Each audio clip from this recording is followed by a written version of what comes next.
Okay, here we go. Welcome, folks, to another epilogue, this time for The Bold and Beeautiful. And that's the painting of that stunning young woman with the bee earring and headband. And man, that was a gorgeous painting. It really speaks to the best of what painting can do. Looking at that sitter, at her portrait, her gaze, her intensity, I felt like she was looking directly at me, maybe even through me. There was an intimacy in that painting that was just soul-stirring, and that's why I love portraiture so much. Yes, landscape is great, abstraction is great, still lifes are wonderful, but portraiture, I don't know, there's something about it that speaks to my soul. Anyhow, I know you have some great questions, and I want to get right to them. So, Mark asked, I was expecting the tacking edge replacement to be done with a single piece of linen with an oval cut out of the middle. Other than the potential waste of linen, is there a reason that this method is inferior to the one that I used? That was the oval. Yes, aside from wasting material, which I never like to do, the main reason that I use small sections placed around the painting is uniformity of tension. So canvas, this Belgian linen that I use here, is composed of strands that go this way and this way, warp and weft. And when we turn it on the bias, the canvas is much more flexible this way than this way. In fact, pulling on the warp or weft, the canvas is almost not flexible, but on the bias, it's very flexible. And so if I did an oval, there would be sections of the painting that would have the bias, sections that would have the warp, and sections that would have the weft. And when I stretch the painting, there would be a disparity in the flexibility of the strip lining canvas at those different sections. So by using small pieces and making sure that they go around the canvas, and that when I pull, it's always on the warp or weft, I eliminate that extra flexibility. So I think that makes sense. If it doesn't, I'm sure that you're gonna leave me a note below and I'll revisit it and try to find a better, more eloquent way of explaining myself. Alyssa asked about the strip lining of the canvas. Wait, but how would your father have done it? Well, my father would have just done it, and he wouldn't have explained it to me or anybody else. And he probably would have done it the same way. In fact, I saw him do it the same way.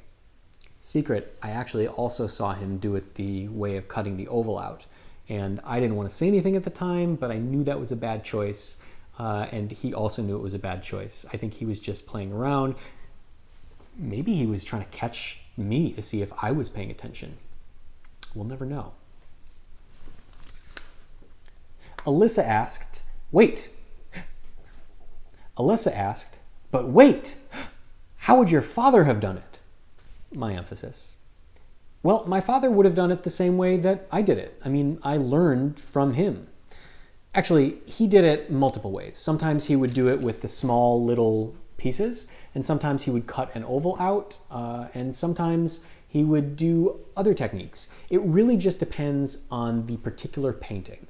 I try to stress when I'm talking about the work that I do that there is no one size fits all answer. Everything is tailored to the painting on the table. And so for one painting maybe that requires more flexibility, we take the oval approach. And maybe for one that doesn't, we take the small strip approach. There you go. Kirsten asks, I always wonder why and how the solvent seems to remove the overpaint so easily without damaging the original paint. That's like $1 million question. And early on in my career, I also wondered that. I thought it was voodoo. Well, it's not voodoo, it's basic chemistry. Over time, oil in oil paint cross-links and polymerizes. So oil doesn't dry through evaporation, it dries through oxidization. And that's the process whereby oxygen changes the molecular structure of the oil. And that is a very slow process. I'm sure many of you have come across paintings that are still soft or wet to the touch months later. Well, that's because the oil has not fully oxidized. So, knowing that the oxidization process takes a long time, any oil paint that's added onto the original paint is less dry, so to speak, than the original. And if the original is already 100 years old, it's already fully oxidized. It has cross-linked, it is rock solid. But if the new retouching paint has been added on is only 20 years old, well, it's still not fully there. And so it will be more vulnerable to the solvents than the original. Now, eventually, the original could also be vulnerable to those solvents, but it may take more exposure. So we have this window where we can successfully remove retouching before it becomes part of the painting, which does happen. Now, Ken asked a question about the blacklight examination and about those areas that look suspicious that were not retouching. And specifically, why do they look suspect to me? And if they're not retouching, what could they be? Well, those areas weren't retouching, but they looked suspicious. So sometimes a pigment in the paint, or maybe an additive in the paint, because not all paint is created equal, can fluoresce when exposed to blacklight or ultraviolet light. And that can be misinterpreted as retouching. There have been many times where I have had people come in and say, I looked at this under a blacklight and all of this sky is overpainted. And then I look at it and say, no, that's not overpainting, that's just titanium white, which fluoresces differently than lead white. So learning how to read the blacklight is absolutely critical to understanding what is new paint and what maybe just is an anomaly. In addition, old varnish residues may fluoresce differently than retouching. So again, simply having the tool isn't as important as knowing how to use the tool. And in the case of this painting, there were areas that looked funny, particularly her cheek, her face, where the reds were, maybe the oranges. And I suspect that's because that particular paint had a material in it, maybe a binder, or maybe the pigment itself, that fluoresced. But that doesn't mean that it was retouching, it just naturally fluoresced. So understanding the subtle differences makes a huge difference when you actually go to do the work. Lisa asked, do I keep a journal or a notebook of things that I've learned or figured out for future generations of conservators? I do keep a journal or notebook. It's actually a file on my computer of techniques, materials, solvents, approaches that have benefited me in the past. I'm not doing this necessarily for any future conservator. I'm doing it mostly for myself so that if I have a problem, I can go back to that file and say, okay, let's see, linseed oil, these were things that worked on linseed oil. Or spar varnish. Gee, did I ever come across spar varnish? Yes, I did. Oh, it's right here, and this is what I did. Because while I think my memory is still pretty good, there may come a time where it's not so good, and having a reference database of what did and didn't work will be absolutely critical. Now, whether or not I ever publish that or give that to somebody, who knows? That bridge will get crossed when I get there. So Derek asked, between the patch over the inscription and all of the overpainting, this seems like one of the more unprofessionally restored paintings you've had to fix. What's the worst case of unskilled or otherwise incorrect restoration you have ever had to undo? Ooh boy. Well, stay tuned because you're going to see one in an upcoming video series. And that's all I'm going to say about that. I don't want to spoil it. This painting was not terribly conserved. And it was mostly a case of somebody with good intentions, but not enough experience to know better.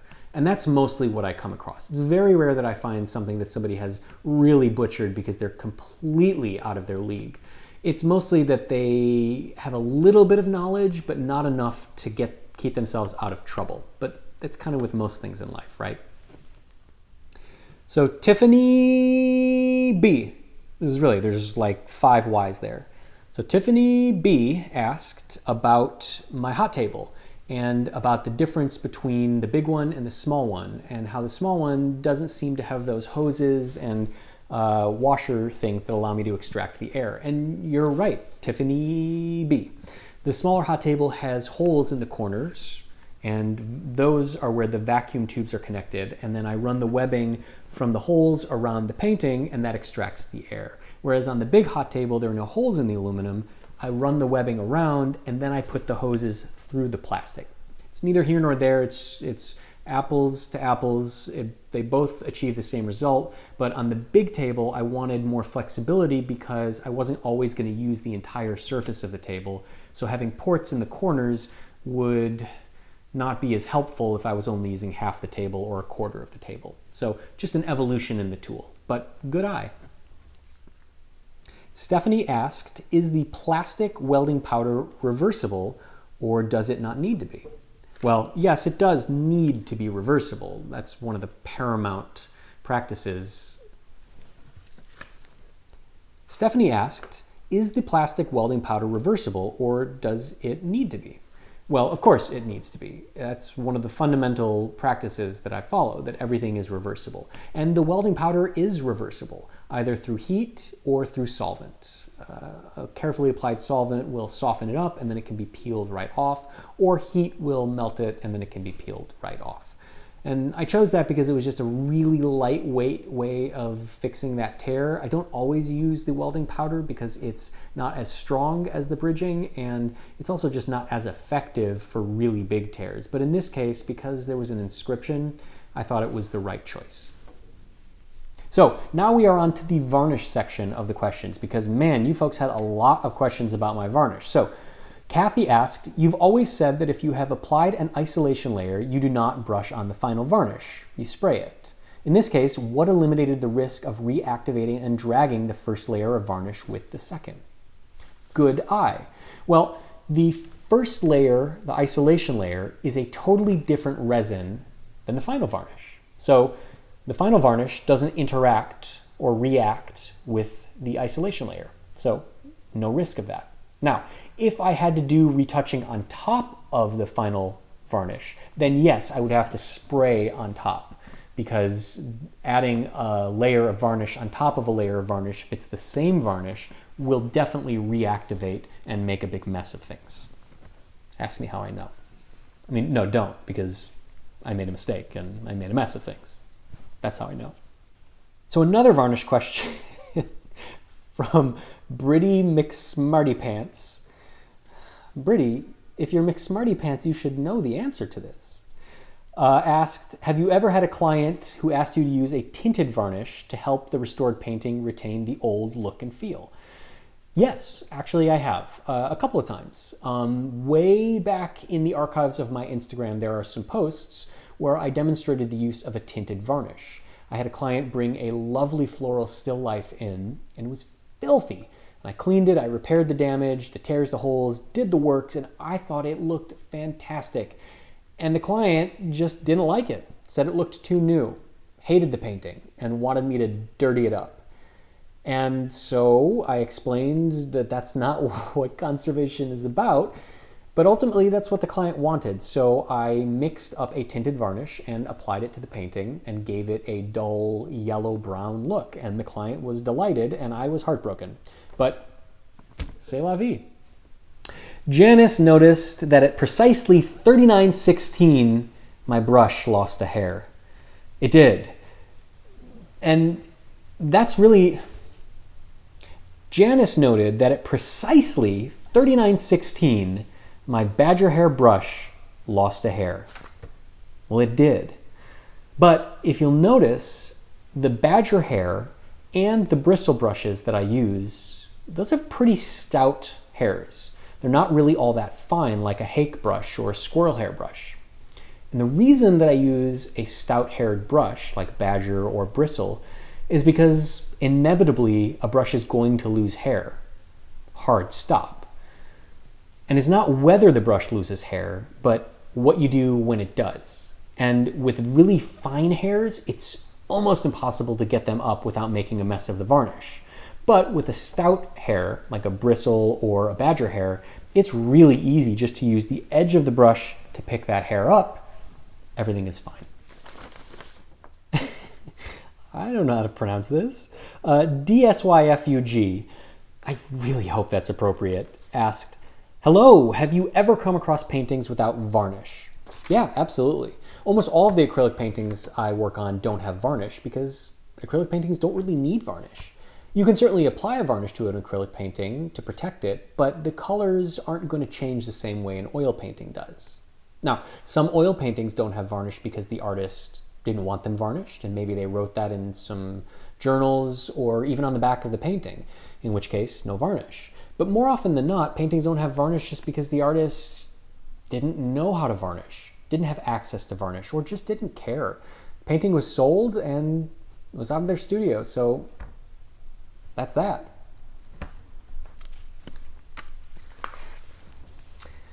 Scott asked, what determines the finish you choose with the final varnish coat? Good question. Most of my clients say, I don't want a shiny varnish. And then I put a matte varnish on and they say, why does the painting look so lifeless? Well, after varnishing probably 10,000 paintings, I have a pretty acute sense of what's going to work for the painting, what's appropriate for that type of painting, and what my client is going to like. So I just kind of rely on my own intuition. Now, there are clients who say, I want this absolutely matte, and then I will, of course, do that. And then there are clients who say, I want this as shiny as possible, and I will do that as well. Most of them trust my judgment, and based on my track record with my clients, I think I'm pretty good. Well, I hope you have enjoyed this epilogue. Let's title it Varnish 101. It's been fun, as always. I am impressed at the insights that you have, at the questions that you ask. I love seeing what is on your minds. It helps inform me as to better narrate the videos, and also I just love reading what crazy things you come up with. Also some of your wild screen names. Okay, well, that was a great Varnish 101 epilogue. I hope you enjoyed it as much as I did. You know, I've said it before, but I really do enjoy reading the questions that you have. They're so insightful, so interesting, and also really fun for me to see what's in your head and kind of keep that in mind when I'm creating a video or narrating, to say, hey, I think that they're going to really get a kick out of this, or man, I bet this is going to get a lot of questions. So keep them coming. As always, stay tuned. I have a really fun project coming up that I'm glad is almost over, but you'll see that when it posts. Anyhow, take care.